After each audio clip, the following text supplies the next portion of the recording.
सर्वादौ कर्तव्य ई पुराण रहस्य माध्यम श्रवण करुथिबा समस्त श्रोता बंधु पद कंजरे मोर भक्तिपूत प्रणाम। आज पुराण रहस्य माध्यम आपण मानक आगरे सुंदर कथा वस्तुटे मु उपस्थापन करने को जाउछि। ताहा हेउछि पुराणर सुंदर किंबदंतीटे मु आपण मानक आगरे बाढ़ी ता माध्यम आपण मानकु सती नारीर शक्ति विषय रे आपण को अवगत करवा को जाउछि। प्रकृत रे सती नारीर पराकाष्ठा द्वारा सती नारी निकटरे इमिति शक्ति अछि जो शक्ति बल रे संसारर समस्त कार्य संभव होई पारे। केवल सती नारीर कोह पाई सती नारींक पाई लंकापति रावण भली शक्तिशाली त्रिपुर विजयी दशानन मध्य धराशायी हेले मृत्यु मुखरे पतित हेले माध्यम थिला सती नारी। दुर्योधन प्रतिज्ञा करिथिला मान गोविंद दुर्योधन बिना युद्धे सुचग्रे मेदिनी न करी दान मान गोविंद दुर्योधन टाण मध्य रहिला नहीं। सती नारी प्रति जेते बेले से असदाचरण करने को जाइछि। तेणु प्रकृत रे सती नारीर शक्ति विषय रे आपण मानक आगरे मो जो कथा उपस्थापन करने को जाउछि आसंतु जानिबा प्रकृत रे ई सती नारीर शक्ति बल रे कौन कर्म संपादन होई पारे। दिनकरे देवर्षि नारद ये तो त्रिपुर को भ्रमण करती नारद मन जान रे बसी देवर्षि नारद जाई पहुंची जंती आज्ञा जमलोक रे। जमलोक रे जाई जेतेबेले पहुंची जाइछंती नारद देखिले आज्ञा जमराज गोटा गर्तटे खनन करुचंती खोलुचंती आज्ञा नूतन गर्तटे खोलुचंती जंतुपति जमराज। आश्चर्य हले देवर्षि नारद आश्चर्य ही गले ये दृश्य को देखी। कले ही जंतुपति जमराज जानी पारे कि आपण ये गर्तटे कहीं खनन करुचंती ना मु गोटाए नरक कुंड निर्माण करुची मो जमपुर रे। कले 84 लाख नरक रही आपणक जमपुर रे पुणी कण आपण नरक निर्माण करुचंती ना ये नूतन नरकटे मु निर्माण करुची जने सिमिति महान व्यक्ति एथिरे पतित हेबे। नारद ये कथा सुनिला मात्र के कौतूहल जाग्रत हला मन रे। कले कौन लोक ये नरकरे पतित हेबे किए नरकरे पड़िबे सिमि पुणी महान लोक ए संसार रे कहंतु हे जंतुपति जमराज प्रकाश करंतु ये नरकरे पड़िबो किए। जंतुपति जमराज कहले हे नारद तमे जानी ना ये नरकरे किए पड़िबो जानिछ काहंक पई ये नूतन भाव रे ये नरकटा मु निर्माण करूछि ना स्वयं भगवान कृष्ण ये नरकरे पतित हेबे। ये कथा को सुनी आश्चर्य हो गले देवर्षि नारद हे जमराज ये भगवान कृष्ण पुणी जे ये अनंत कोटि ब्रह्मांडर ठाकुर सी पुणी ए नरकरे पतित हेबे। आश्चर्य होई नारद जितेबाला पचारिले जंतुपति जमराज कहले कले शुण शुण हे देवर्षि नारद ये संसार है कर्म भूमि जे जो प्रकार कर्म करिवो ताको सही प्रकार फल भोगिबा को पड़िबो। तेणु ये नरक भोग करिवे काहीकि जानिछ तमे कृष्ण काहीकि नरक भोग करिवे से महापाप करिचंती। आश्चर्य ही गले देवर्षि नारद ही जंतुपति जमराज आपण कहउचंती भगवान कृष्ण महापातक दोष तांकु लागिछि महापाप करिचंती। कोन महापाप करिचंती जे ये तो कली प्रिय ऋषि नारद जमराज को पचारे प्रभु कौन पाप करिचंती ना कौन करी नाहांती कहू नाहांती केते बड़ बड़ पाप सब प्रभु करिसंती ना कौन पाप करिसंती आपण टिए खली कहंतु ना जिते बेले बाल्य काल रे जन्म हेले गोपर जिते भगवान कृष्ण प्रथम करी गोप को आसिले आसिला आज्ञा पुतना राक्षसी आसिला विनाश करने भगवान कृष्ण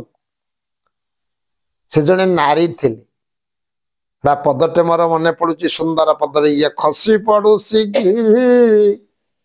आकाशु से गंगा जमुना क्षीर संगे प्राण शोषिले नाश गला पूतना अरे क्षीर खिया शिशु समय होता भगवान कृष्णकर नारी हत्या कर नारी हत्या दोषटा से दिन ठारू लगी प्रभु खाली कौन एति षंढासुर गोटा गोबद्ध से करिसंती षंढासुर गोटा षंढ रूप को धारण कर षंढासुर आसला सी षंढासुर को विनाश कले भगवान कृष्ण बकासुर को मारिले केते महापाप अर्जन करिसंती से तेणु से जो प्रकार पाप करिसंती निश्चित भाव रे नरक तांको अपेक्षा करिछि भगवान कृष्ण निश्चित भाव रे नरक रे पड़िबे तेणु नूतन भाव रे नरक कुंडटी मु निर्माण करुछि केवल कृष्णंक पाई नारद कहले मो प्रभु जी मोर परम आराध्य सी प्रभु पुणी नरक भोग करिवे ये कथा शुणी मु बा स्थिर केमिति रही पारिबी कहंतु कहंतु हे जंतुपति जमराज प्रभु किपरि भाव रे कौ कर्म कले जेमिति सी नरक रे आउ पड़िबे ना तांको नामटा कलंकित हब ना समस्ते तांको निंदा करिवे ना कहंतु किपरि भाव रे से प्रभु जेमिति नरक आउ भोग हब ना तांको सेठी जमराज कहले शुण शुण नारद गोटे मात्र उपाय अछि आउ जिते प्रकार कर्म संपादन कले कदापि से नरकर उद्धार पाई पारिबे ना जदि नरकर उद्धार पाइबा पाई से चाहुचंती ना गुडा कर्म जदि से करिवे एमिति आश्चर्य कर्मटे संपादन कले निश्चित भाव रे से नरकर मुक्ति पाइजी नारद कहले हे जंतुपति आपण कहू नांती कहू कर्म कले सी नरक भोग तांकर हब ना खंडन हो जिवो ना गोटे मात्र उपाय अच्छी जो कथाटा प्रकाश कले आज्ञा जमराज से कथा को शुणी नारद आश्चर्य हो गले आपण माने आश्चर्य हे कि कथाटे कहले कले प्रकृत ये संसार रे केही जदि सती नारी थिबे प्रकृत रे से सती नारी निकटरू से जदि बेत्राघात खाइबे एवं बेतरे आघात खाइबे शासित हेबे शासन करिवे से सती नारी जनक ताको माड़ मारिबे निश्चित भाव रे ये नरक भोग दोषटा तांकर कटिजो नारद तो ये कली प्रिय से कली मंजीटा को पाईगले सूत्रटा कले प्रकृत रे प्रभु नरक भोग हबना किमिति जाउची वर्तमान से बिना तंतुरे प्रभु नाम गाई आई देवर्षि नारद जाई पहुंची गले आज्ञा द्वारका कटकरे यतिकी बेले अष्ट पाटराणी अछंती भगवान कृष्ण अछंती कृष्ण जमीती नारद को देखिले सी आउ किछि कहू नाहंती ये तो अंतर्जामी सब कथा को जानी गले नारद को अनै खाली मुरुकी हसुचंती प्रभु सेतिकी बेले कले होय देवर्षि तमे जहा कहूच प्रकाश कर मोर किछि कहिबार ना तेणु कहले यही प्रकाश करचंती कले शुण शुण शुण शुण ही अष्टपाटराणी जाम्बवती शुण रुक्मिणी सत्यहमा तमे समस्ते शुण ये प्रभुंकर महा विपदटे आसुची विपद रे तांको सम्मुखीन हवा को पड़िबो महा विपद आसुची मो प्रभुंक प्रति अष्टपाटराणी आश्चर्य हले आम स्वामींक पाई आम प्रभुंक पाई पुणी विपद कौन विपद आसुची तांको पाई ना तांको नरक भोग करबा को पड़िबो से जो प्रकार कर्म करिसंती निश्चित भाव रे नरक भोग हब तांको से नरक रे पड़िबो कहले कौन पाप करिसंती सब गोटा गोटा खोलिकी नारद कहले कौन करी नाहंती कहंती भागवत कहि नाहंती गोनारी शिशु ब्रह्मबद्ध ପାପଙ୍କ ମଧ୍ୟେ ପରମାଦ କଲେ ପ୍ରାୟ ଗୋଟା ନାରୀ ହତ୍ୟା କରିଛନ୍ତି। ପ୍ରଥମରେ କ୍ଷୀର ପାନ କରିବା ସମୟରେ ପୁତନା ନାରୀଟାକୁ ବି ନାଶ କଲେ, ତେଣୁ ପ୍ରଥମରେ ନାରୀ ହତ୍ୟା ଦୋଷ ତାଙ୍କୁ ଲାଗିଛି। ଆଉ ଯେତେ ପ୍ରକାର ପାପ ସେ କରିଛନ୍ତି, ତ ନାରୀ ହତ୍ୟା କାଲି ନୁହଁ, ଗୋବଦ୍ଧ କରିଛନ୍ତି, ଗୋହତ୍ୟା ଦୋଷଟେ ତାଙ୍କୁ ଲାଗିଛି। ନା ସ୍ୱାମୀଙ୍କୁ ଗୋହତ୍ୟା ଦୋଷ ଲାଗିଛି, ନା ଷଣ୍ଢାସୁର ଯେତେବେଳେ ଷଣ୍ଢ ରୂପକୁ ଧାରଣ କରି ଯାଇଥିଲା ପ୍ରଭୁଙ୍କୁ ଆକ୍ରମଣ କରିଥିଲା, ଷଣ୍ଢାସୁରକୁ ମଧ୍ୟ ବିନାଶ କରିଥିଲେ ପ୍ରଭୁ। ତେଣୁ ଗୋହତ୍ୟା ଦୋଷ ଲାଗିଛି। ଏଇ ହତ୍ୟା ଦୋଷ ପାଇଁ ଏ ଯୋଉ ମହାପାପ ଅର୍ଜନ କରିଛନ୍ତି, ନିଶ୍ଚିତ ଭାବରେ ତାଙ୍କୁ ନର୍କ ଭୋଗିବାକୁ ପଡିବ। ଅଷ୍ଟପାଟରାଣୀ ହାତ ଯୋଡ଼ିଦେଲେ, କହିଲେ ହି ଦେବର୍ଷି ନାରଦ, ଆପଣ ତ ସବୁ କଥାକୁ ଆପଣଙ୍କୁ ଜଣା, କହନ୍ତୁ ଆମ ପ୍ରଭୁ କେମିତି, ଆମ ସ୍ୱାମୀ କେମିତି ଭାବରେ ସେ ନର୍କରୁ ଉଦ୍ଧାର ପାଇବେ, ସେ ନର୍କ ଭୋଗ ଯେମିତି ତାଙ୍କର ହବ ନା। କହିଲେ ହଁ, ସୂତ୍ରଟେ ମୁଁ ନେଇକିରି ଆସିଛି ନା। କେବଳ ଯଦି ଉଦ୍ଧାର ପାଇବେ ସେ ନର୍କରୁ, ଗୋଟିଏ ମାତ୍ର ଉପାୟ ଅଛି। କେହି ଯଦି ସତୀ ନାରୀ ଥିବ, ତାଙ୍କୁ ଯଦି ବେତ୍ରାଘାତ କରିବେ, ଆଘାତ କଲା ପରେ ନିଶ୍ଚିତ ତାଙ୍କୁ ମାଡ଼ ମାରିବେ, ବେତ୍ରାଘାତ କରିବେ, ସେ ଆଘାତ ପାଇଲେ ସତୀ ନାରୀଙ୍କ ନିକଟରୁ ନିଶ୍ଚିତ ଭାବରେ ଏ ପାପ ତାଙ୍କର ଖଣ୍ଡନ ହେଇଯିବ, ସିଏ ଆଉ ନର୍କ ଭୋଗିବେ ନା। କାହିଁକି ନା ସତୀ କୂପେ ଯତି ରିଙ୍ଗଣ ସମାନ, ଦେଖାଗଲେ ନଭେ ଦେବ ବିବସ୍ୱାନ। ତହୁଁ ଗରିୟସୀ ସତୀତ୍ୱ ନାରୀର, ଯା ମହିମା ପାରାବାରୁ ହିଁ ଗଭୀର। ସତୀ ନାରୀର ଶକ୍ତି ବଳରେ ଦିନେ ପରା ଇଏ ସୂର୍ଯ୍ୟ, ସକଳ ଶକ୍ତିର ଆଧାର ହଉଛନ୍ତି ସୂର୍ଯ୍ୟ, ଦିନେ ଆଜ୍ଞା ଜୁଳୁଜୁଳିଆ ପୋକରେ ପରିଣତ ହେଲେ, 7 ଦିନ ଲୁଚି କରି ରହିଲେ ସୂର୍ଯ୍ୟ। ନପାହୁ ରାତି ନମରୁପତି, ଏକ ରାତି ହେଉ ଶପଥ ରାତି। ସତୀ ଅନୁସୟା କଥା ଆପଣ ମାନେ ଶୁଣିଛନ୍ତି। ତେଣୁ ସତୀ ନାରୀ ନିକଟରେ ସବୁ ଅସମ୍ଭବ ସମ୍ଭବ ହୋଇପାରେ। ତେଣୁ କୌଣସି କେହି ଯଦି ସତୀ ନାରୀ ଅଛ, ତାଙ୍କୁ ବେତ୍ରାଘାତ କଲେ, ତାଙ୍କୁ ମାଡ଼ ମାରିଲେ, ନିଶ୍ଚିତ ପାପ ତାଙ୍କର ଖଣ୍ଡନ ହେଇଯିବ। କହିଲେ ସତ୍ୟଭାମା, ତମେ ବିଳମ୍ବ କର ନା, ତମେ ତ ପ୍ରକୃତରେ ସତୀ ନାରୀ, ଯାଉ ପ୍ରଭୁଙ୍କୁ ତମେ ବେତ୍ରାଘାତ କରିବ, ଦଣ୍ଡ ଦେବ। ଚମକି ପଡ଼ିଲେ ସତ୍ୟଭାମା, କହିଲେ ନା ନା ନା ନା, ଏ କଥା କେବେ ସମ୍ଭବ ନୁହଁ। ମୋ ପ୍ରଭୁଙ୍କୁ ମୁଁ ପୁଣି ଆଘାତ କରିବି, ଯିଏ ମୋର ପରମ ଆରାଧ୍ୟ ଠାକୁର, ତାଙ୍କୁ ମୁଁ କେମିତି ବେତ୍ରାଘାତ କରିବି, କେମିତି ମାଡ଼ ମାରିବି, ଏ କଥା ମୋ ଦେଇ ହବ ନାହିଁ। ନାରଦ କହିଲେ ରୁକ୍ମିଣୀ, ତମେ ଯଦି ପାରୁଛ ପ୍ରଭୁଙ୍କୁ ଆଘାତ କର, ବେତ୍ରାଘାତ କର, ମାଡ଼ ମାର, ତାପରେ ଯାଇ ତାଙ୍କର ଇଏ ନର୍କରୁ ମୁକ୍ତି ହବ। ରୁକ୍ମିଣୀ ଚମକି ଉଠିଲେ, କହିଲେ ନା ନା, ଏ କଥା ସମ୍ଭବ ନୁହଁ, ମୋ ପ୍ରଭୁଙ୍କୁ ପ୍ରତି ଏ ପ୍ରକାର କର୍ମ ମୁଁ କରିପାରିବି ନା। ଯେତେ ସବୁ ଅଷ୍ଟପାଟରାଣୀ ସମସ୍ତେ ଥିଲେ, ସମସ୍ତଙ୍କୁ କହିଲେ, ସମସ୍ତେ କହିଲେ ନା ନା, ଆମ ପ୍ରଭୁଙ୍କୁ,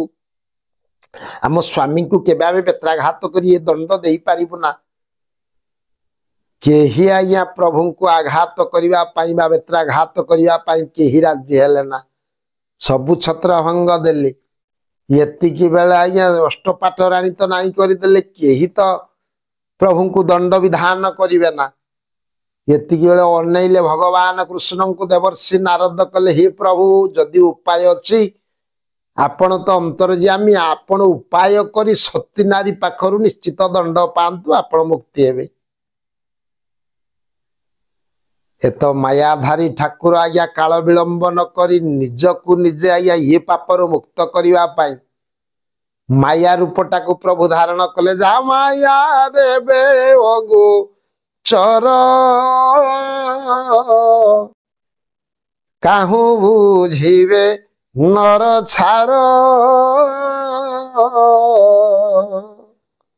ପ୍ରଭୁଙ୍କର ମାୟାକୁ ବା କିଏ ବୁଝିବ? ଏ ତ ମାୟାଧାରୀ ଠାକୁର ସାଙ୍ଗେ ସାଙ୍ଗେ 7-8 ବର୍ଷର ଗୋଟା ବାଳକ ହେଇଗଲେ ପ୍ରଭୁ। ତେଣୁ ବାଳକ ହେଲା ପରେ ଆଉ ଦ୍ୱାରକା କଟକରେ ସେ ଆଉ ରହିଲେ ନା, ଚାଲିଲେ ଚାଲିଲେ ଆଜ୍ଞା ବହୁତ ଦୂର ପଥ ଅତିକ୍ରମ କରି ଚାଲିଗଲେ। ଯାଇ ପହଞ୍ଚିଲେ କୋଉଠି? ମିତ୍ର ସୁଦାମା ଘରେ ଯାଇ ପହଞ୍ଚିଗଲେ। ସେତେବେଳକୁ ତ ସୁଦାମାକୁ ଧନରତ୍ନ ଐଶ୍ୱର୍ଯ୍ୟ ଆଗରୁ ତ ପ୍ରଦାନ କରିଛନ୍ତି ପ୍ରଭୁ, ଧନ ଧାନ୍ୟରେ ପରିପୂର୍ଣ୍ଣ ସୁଦାମାର ଘର। ତାଙ୍କର ପତ୍ନୀ ନାଁ ହଉଛି ସୁଶୀଳା। 7 8 वर्षर बालक रूप को धारण करी प्रभु जिते जाउचंती जाई पहुंची गले आज्ञा सुदामा घरे तांको पत्नी सुशीला अछंती सुशीला निकट में पहुंची गले माँ माँ माँ मते टिके आपण स्थान दियंतु मोर तो कई संसार रे केही नाही मु आपणक घरे टिके रही आश्चर्य हेले छोटिया पिलाटे माँ माँ बोली डाकुची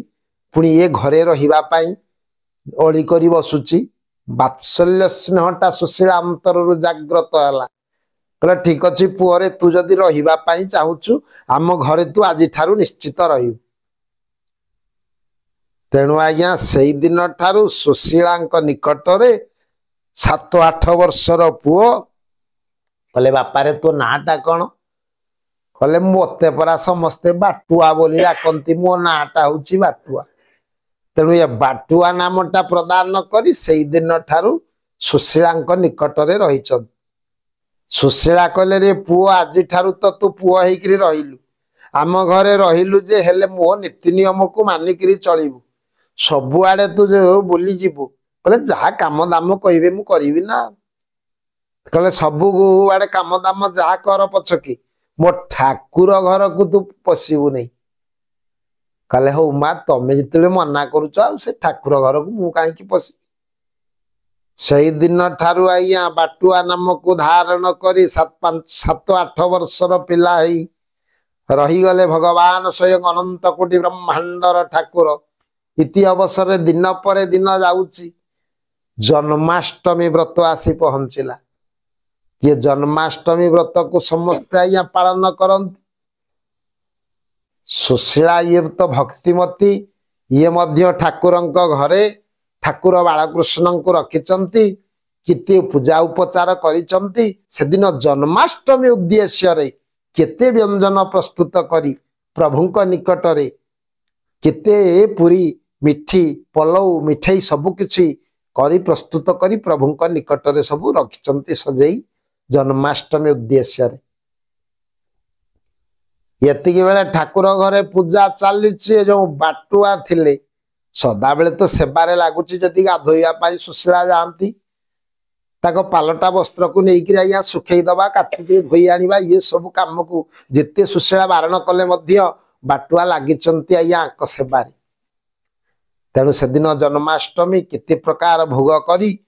पूजा अर्चना करुचंती सुशीला यही समय सुशीला टिके अन्य कर्म रे कुआडे जाइचंती एई समय रे कोन करिचंती ए बाटुआ कोन करिची से ठाकुर घरे प्रवेश करी जाइची ठाकुर घरे प्रवेश करी जोठी बाल गोपालंक मूर्तिटा बसिथिला से मूर्तिटा को उल्लै देला बसी गला जे स्थान रे आया जोठी बाल गोपाल बसिथिले सेठी जाइकरी बाटुआ बसिला जो व्यंजन सब तैयार हेतिला प्रभुंक पई बेस खाइबा को लागिला सी व्यंजन सब खाई खाई खाई खाई जिते पेट पूरी जाइए बाटुआर भारी आनंद रे बसी मुरुकी हसुची यही समय तो सुशीला इणु आसिक पहुंची गले देखिले हाई रे चंडाल तू कौन कलु रे मो बाल गोपाल को उल्लई देकरी स्थान रे तू बसचु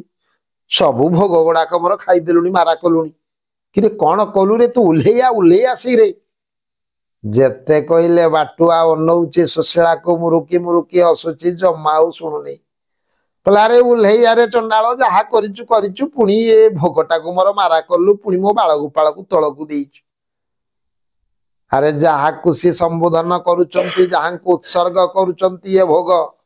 सी स्वयं तो निजे आउ केते थर जिते थर डाकिलेनी आसिक पहुंची जाइछु जेते कहले से दिन बाटुआ आउ कथा मानिला नहीं धरिले बेतटा को आइया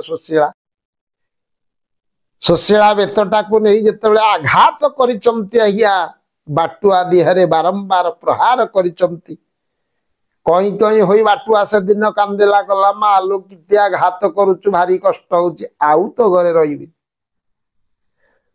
आउ तो घरे रहिबिनी कही बाटुआ उठिला या अंतर ध्यान होई गला आउ आइया बाटुआ सिटी नाही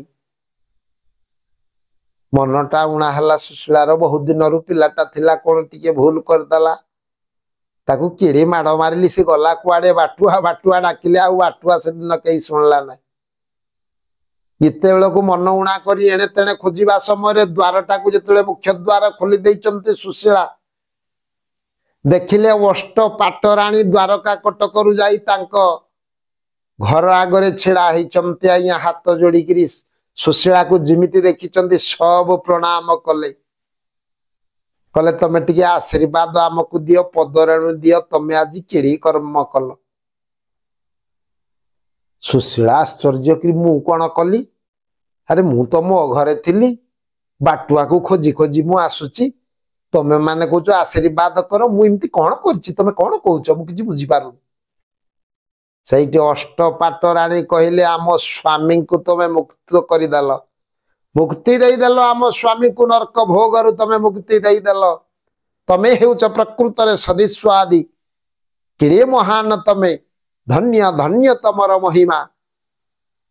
केते महिमा तमर रही सब कथा को जिते शुणिले आश्चर्य हेले सुशीला अरे कौन कहूच मु किछि बुझी पारुना मु तो बाटुआ को खोजी खोजी एठिके आइली कले से बाटुआ आउ केही न सुचंती आमर स्वामी से द्वारकाधीश भगवान कृष्ण आश्चर्य हो गले से दिन सुशीला अरे मु पाषाणी कौन कली स्वयं प्रभु को मो घरे पाई मु ताकु चिन्नी पारलिनी पुणी केते बेत्राघात तांकु करिछि केते आघात देछि केते माड़ मारिछि कई कई होई कांदिले ही प्रभु मो घर को आपण फेरी आसंतु जेते कहले ये तो मायाधारी माया लगेइले देखंतु आज्ञा प्रकृत रे सती नारी रो बेत्राघात द्वारा माड़ द्वारा आज स्वयं भगवान कृष्ण जगत नियंता ठाकुर हेले मध्य केवल सती नारी रो शक्ति बल रे तार आघात बल रे बेत्राघात बल रे आज नरकरु मध्य मुक्ति पाई गले भगवान कृष्ण आ अधिक समय मु आपण मानकर नेबी नाही ये जो रहस्यमय ठाकुर भगवान कृष्ण विश्वनियंता ठाकुर आज पुराण रहस्य माध्यम रे आपण माने श्रवण कले तांकर केड़े महान गाथा को आपण श्रवण कले सती नारी को बड़ करिसंती ये संसार रे तेणु मु आपण मानक आगे उपस्थापन करी सती नारी रो शक्ति बल रे जे कोनोसी असंभव कर्म ये संसार रे संभव होई पारे तार निदर्शन हेउचंती सती नारी सुशीला आज कथावस्तु को स्वल्प समय कथावस्तु को विश्राम दउची परवर्ती अध्याय रे आ गुटिए सुंदर कथावस्तु नहीं आपण मानक आगरे मु निश्चित उपस्थापन करिवि से सर्वे भवन्तु सुखिना सर्वे सन्तु निरामया सर्वे भद्राणि पश्यन्तु मा कोश्चित् दुःख भाग भवेत् ओम शांति ओम शांति ओम शांति।